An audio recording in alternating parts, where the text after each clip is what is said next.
اور جلدی سے اٹھ کر کمرے کی لائٹ جلائی۔ کمرے کا دروازہ کھولا تو وہاں کوئی بھی موجود نہیں تھا۔ میں نے جلدی سے کمرے کی کھڑکی میں سے دیکھا تو کوئی بھی باہر کی طرف نہیں جا رہا تھا، جس کا مطلب تھا کہ جو کوئی بھی ہے وہ گھر میں ہی موجود ہے۔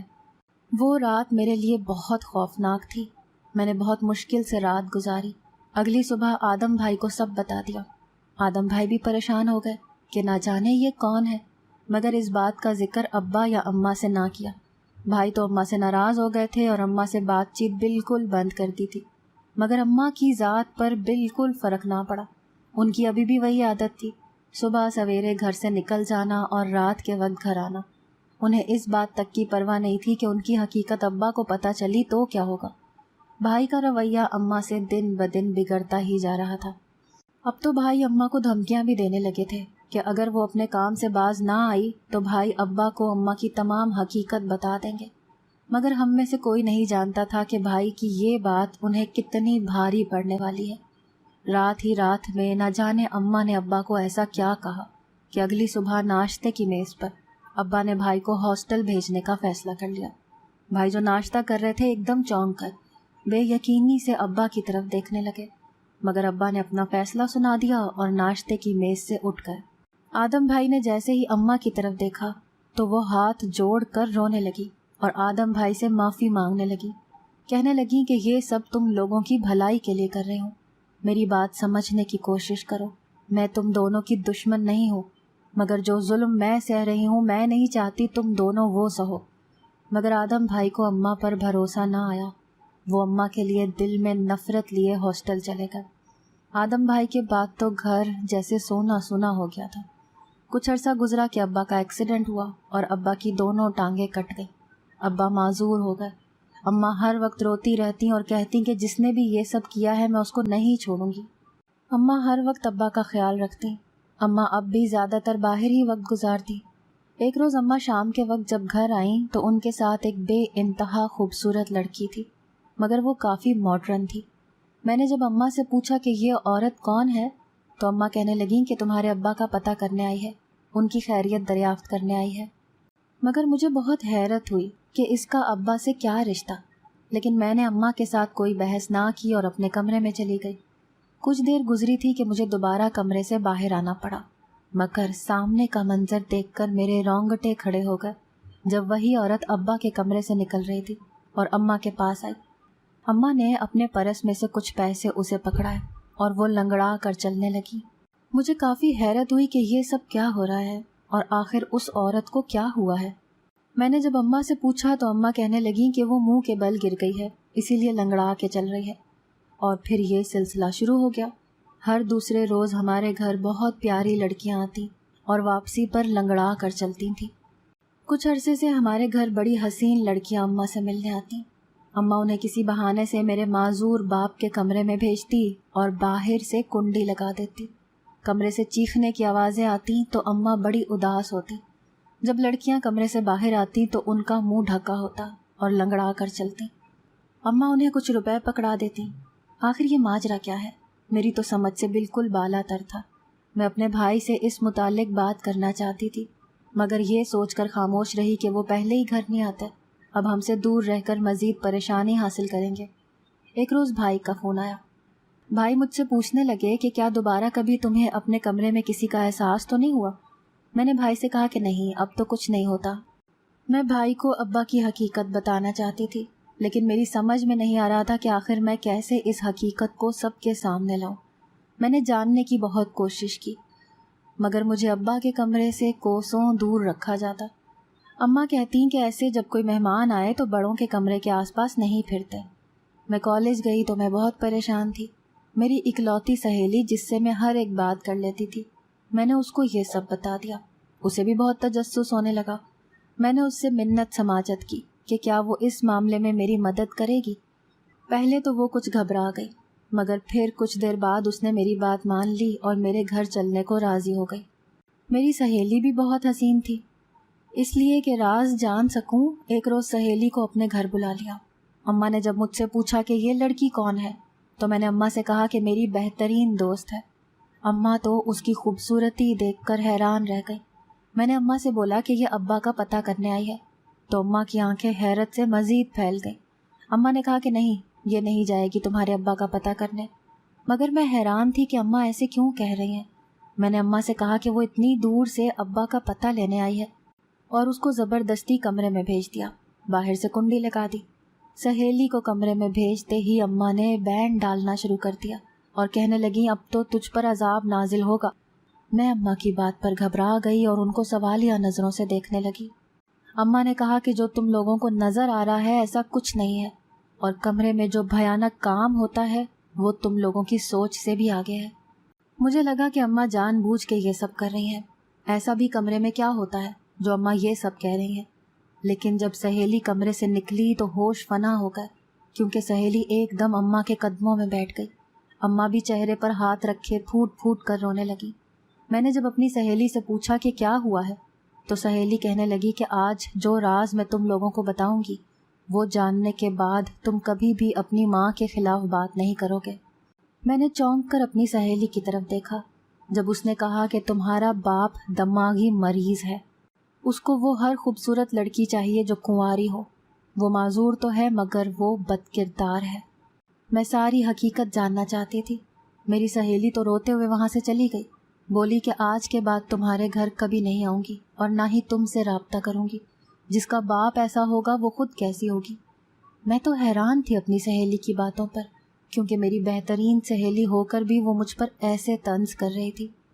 میں نے اماں سے پوچھا کہ اماں یہ سب کیا ہے، تو اماں چہرے پر ہاتھ رکھ کر پھوٹ پھوٹ کر رونے لگیں، کہنے لگیں کہ یہ سب میری ایک غلطی کی سزا ہے۔ میں کالج کے دنوں میں محبت کرتی تھی مگر وہ شخص اچھا انسان نہیں تھا۔ میرے ابا کو جب اس بات کا علم ہوا تو وہ بہت غصے ہوئے، کیونکہ میں نے ایک ہی ضد پکڑ لی تھی کہ میں شادی کروں گی تو اسی لڑکے سے۔ جب ابا نے اس لڑکے کے بارے میں پتہ کروایا تو وہ ایک شرابی تھا، پہلے سے 2 شادیاں کر چکا تھا۔ مجھے جب یہ بات پتہ چلی تو میرا دل بہت برے طریقے سے ٹوٹ گیا۔ میں بالکل خاموش ہو گئی تھی۔ میری خاموشی کو دیکھتے ہوئے ابا نے میری شادی تمہارے ابا سے کر دی۔ ان کا ایک بیٹا تھا اور بیوی پہلے سے ہی انتقال کر چکی تھی۔ تمہارے ابا مجھ سے عمر میں بہت بڑے تھے۔ مجھے تو مرد ذات سے ویسے ہی نفرت ہو گئی تھی، اس پر تمہارے ابا کا میری عمر سے اتنے بڑے ہونا میرے لیے کسی طعنے سے کم نہ تھا۔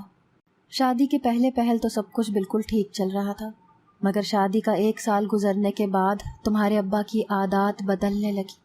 اب وہ دیر سے گھر آتے، سارا وقت اپنے دوستوں میں اور باہر گزار دیتے۔ میں سارا دن تمہارے ابا کا انتظار کرتی رہتی مگر وہ اپنا چہرہ تک نہ دکھاتے۔ میں حاملہ ہوئی تب بھی تمہارے ابا نے مجھے پوچھا تک نہ، اور تمہاری پیدائش کو ابھی 2 مہینے ہوئے تھے کہ تمہارے ابا ایک انتہائی خوبصورت لڑکی کو گھر لے آئے۔ پیسوں کی کمی تو نہ تھی اور ان لڑکیوں کو تو صرف پیسہ نظر آتا تھا۔ تمہارے ابا ساری رات ان لڑکیوں کے ساتھ اپنے کمرے میں گزار دیتے اور اگلی صبح جب وہ جاتی تو مجھے جاتے ہوئے کہہ جاتی کہ تو بدقسمت ہے جو اپنے شوہر کا خیال نہیں رکھتی، ورنہ وہ تو بہت اچھا انسان ہے۔ میں ہر وقت روتی رہتی اور سوچتی کہ کیا میرا قصور ہے۔ جب ایک روز تمہارے ابا ایک لڑکی کو گھر لے کر آئے تو میں بھی تجسس کے مارے کمرے کے باہر چھپ گئی اور کھڑکی سے اندر کا منظر دیکھنے لگی، مگر میری جان تو اس وقت نکلی جب تمہارے ابا اس لڑکی کے ساتھ نازیبا حرکات کرتے ہوئے پائے گئے۔ میں سمجھ گئی تھی کہ تمہارے ابا کیسے انسان ہے۔ اس روز سے میں نے بھی سوچ لیا تھا کہ کچھ بھی ہو جائے میں بھی اپنی زندگی جیوں گی۔ کچھ مجھے اپنے ابا کا غصہ تھا تو کچھ تمہارے ابا کا۔ تبھی میں بھی باہر گھومنے پھرنے لگی، نئے دوست بنانا بھی میری عادت ہو گئی، مجھے کسی کی پرواہ نہیں تھی۔ تبھی تمہارے ابا کا ایکسیڈنٹ ہوا اور وہ معذور ہو گئے، یا شاید اللہ نے ان کا غرور توڑنا تھا، مگر تمہارے ابا کی ذات پر تو کوئی فرق نہ پڑا۔ تمہارے ابا نے مجھے دھمکیاں دینی شروع کر دیں کہ اگر میں ان کے لیے لڑکیاں نہ لے کر آئی تو وہ مجھے طلاق دے دیں گے۔ ایسی عمر میں طلاق لے کر کہاں جاتی؟ میں تمہارے ابا کی دھمکی سے ڈر گئی، مگر میں کسی لڑکی کی زندگی اپنے ہاتھوں سے برباد نہیں ہونے دے سکتی تھی۔ میں نے تمہارے ابا سے کہا کہ میں یہ سب نہیں کرنا چاہتی، میں کیوں کسی لڑکی کی زندگی برباد کروں؟ تو تمہارے ابا نے میرے سامنے وہ حقیقت کھولی جو میں کبھی سوچ بھی نہیں سکتی تھی۔ جب تمہارے ابا نے کہا کہ تمہیں کیا لگتا ہے یہ لڑکیاں اپنی عزت کی پرواہ کرتی ہیں؟ ہرگز نہیں، ان کو صرف پیسہ چاہیے۔ یہ پیسے کی خاطر اپنے ماں باپ کو بھی دھوکہ دے سکتی ہیں۔ اور ایک معذور کیا ایک اندھے کے ساتھ بھی رہ سکتی ہیں، شرط یہ ہے کہ اس کے پاس بہت سا پیسہ ہونا چاہیے۔ میں اپنے شوہر کی یہ بات پر دنگ رہ گئی۔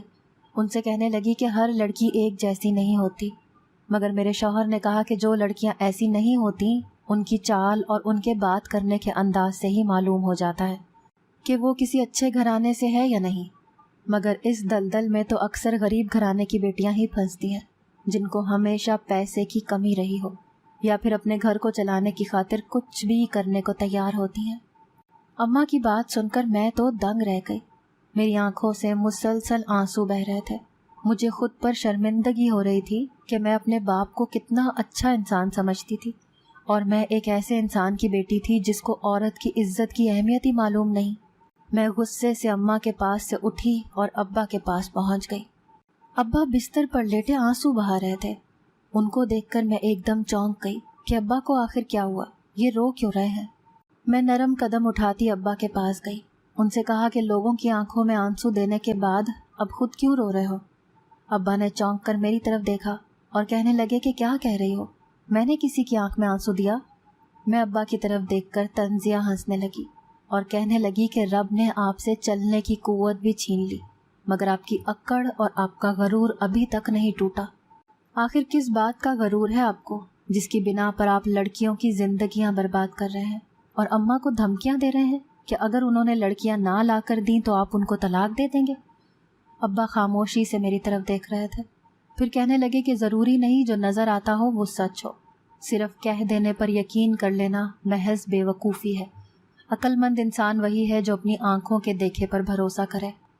میں نے ابا سے کہا کہ میں نے خود دیکھا ہے عورتوں کو آپ کے کمرے میں آتے ہوئے، اس کے بعد جب وہ کمرے سے نکلتی ہیں تو منہ کو چھپایا ہوتا ہے اور لنگڑاتے ہوئے چلتی ہیں۔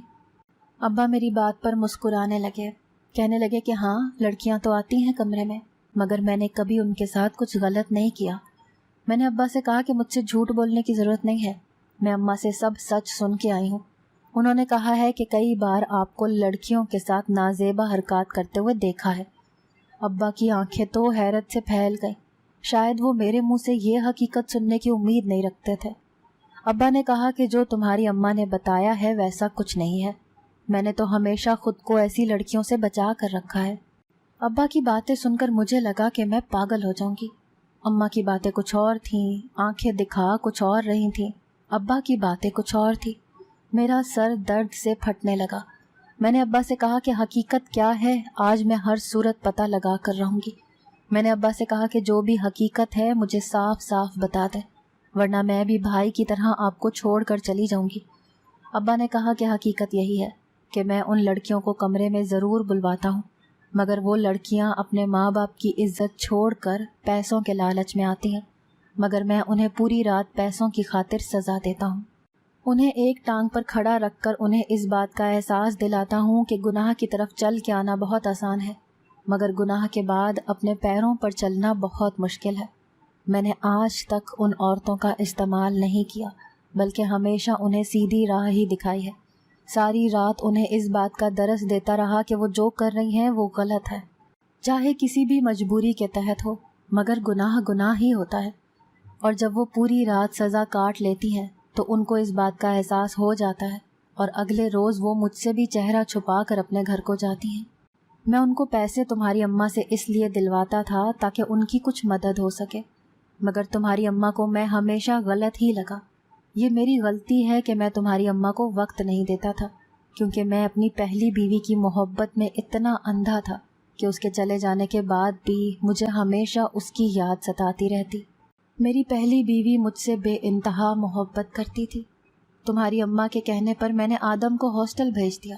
وجہ صرف اتنی تھی کہ تمہاری اماں بضد تھی کہ اس کو اس ماحول سے باہر نکالا جائے تاکہ وہ کچھ بن سکے، کیونکہ تمہاری اماں کو مجھ پر شک تھا، مگر میں اللہ کو حاضر ناظر جان کر کہتا ہوں کہ میں نے ایسا کچھ نہیں کیا جس کی بنا پر مجھ پر کسی قسم کا بہتان لگایا جائے۔ ضروری نہیں ہے کہ جو دکھتا ہو وہی حقیقت ہو۔ اکثر اوقات برائی کے پیچھے چھپی اچھائی کسی کو نظر نہیں آتی، اور اچھائی کے پیچھے چھپی برائی بھی کوئی نہیں دیکھ پاتا۔ سب کو ظاہر سے مطلب ہے، باطن کا کسی کو خیال نہیں ہے۔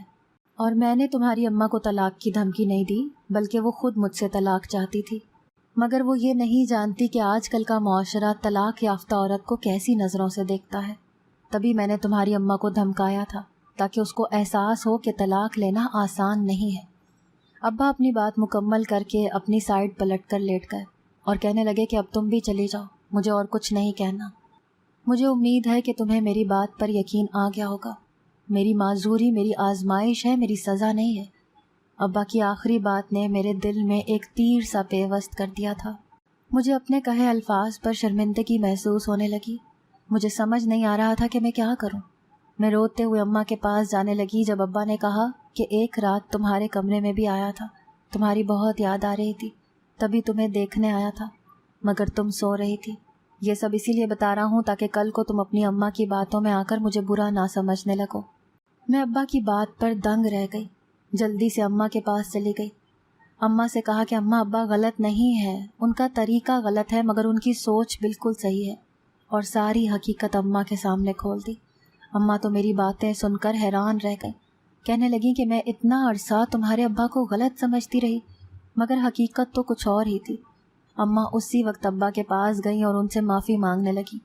ابا نے بھی فراخ دلی سے انہیں معاف کر دیا۔ ابا نے بھی اماں سے معافی مانگی کہ انہوں نے کبھی ان کو مقام نہ دیا جو ایک بیوی کا حق تھا۔ آدم بھائی گھر آ چکے تھے، انہیں بھی سب حقیقت پتہ چل چکی تھی۔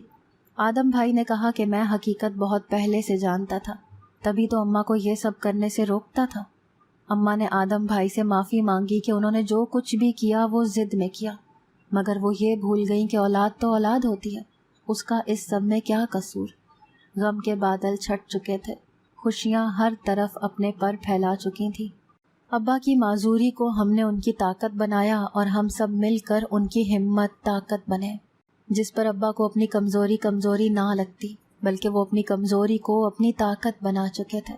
اور یہی سچے رشتوں کی نشانی ہے کہ مشکل وقت میں ایک دوسرے کا سہارا بنے، نہ کہ ایک دوسرے کو تنہا چھوڑ دیں۔ اگر آپ کو آج کی ہماری کہانی پسند آئی ہے تو اسے لائک کیجیے اور اپنے پیاروں کے ساتھ شیئر کیجیے، اور ہاں، اگر ابھی تک آپ نے ہمارا چینل سبسکرائب نہیں کیا تو ضرور کیجیے۔ ملتے ہیں کل ایک نئی اور دلچسپ کہانی کے ساتھ، تب تک کے لیے اللہ حافظ۔